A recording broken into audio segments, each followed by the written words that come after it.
Hi again, this is a continuation of my planning for my safari trip. And I wanted to give you a couple of things to update on. I've taken notes.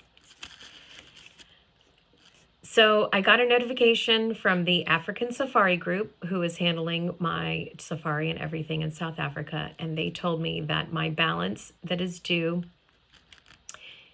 is really inexpensive to pay off right now because the exchange rate is really good.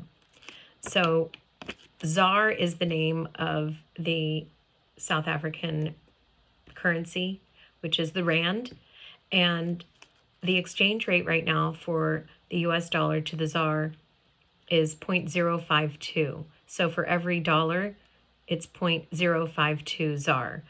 So I still owed about $3,000. I know I said that the trip's total last time was $4,000, but it's not. It's that balance bumped it up to about $7,000 for the trip. So not only does all the planning include logistics, but it helps you to financially plan for this big ticket item. It's a bucket list dream trip.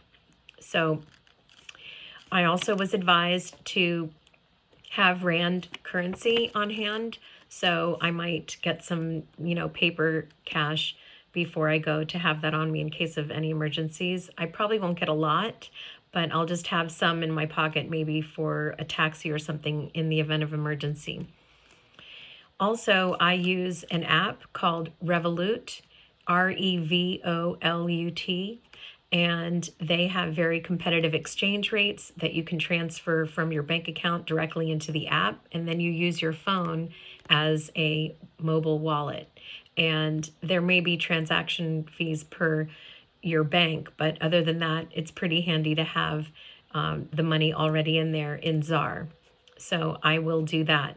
I don't know how much money I'll put in it yet, but you can always exchange it back when you return back to the States. Also, the African Safari Group sent me a receipt when I paid in full, which I'm so excited that I've paid for everything now with the trip and the safari. They also told me that I needed to look into visas and vaccinations. So they sent me a couple of links, and the first one was to the yellow fever vaccination. So I had already looked up someone locally here with the CDC to get the vaccination, but then when I looked at the link, it lists all the countries for which the yellow fever vaccination certificate is required for entry into South Africa. And there's a whole list of countries here, and none of them are the United States. There's Brazil, there is Bolivia, Argentina, Venezuela, Trinidad and Tobago, and the United States is not on there. So I don't need the yellow fever vaccine. They mention here that for malaria precautions, because malaria is transmitted through mosquitoes, and I had mentioned about a prep pill that I have to take, or that I needed to take for 2 weeks before I leave on my trip.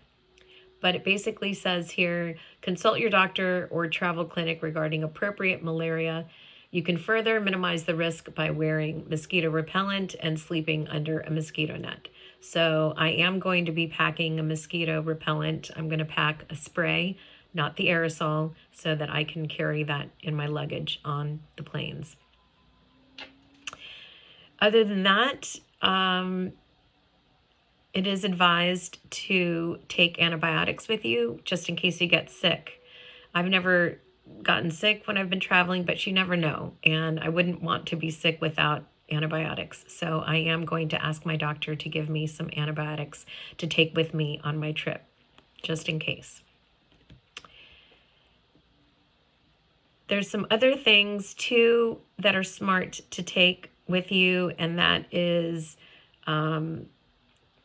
other things like I'll go into more detail later, but that's it for now in terms of the visa, the currency, the mobile wallet, the vaccinations, and the pre-prep. So stay tuned for more.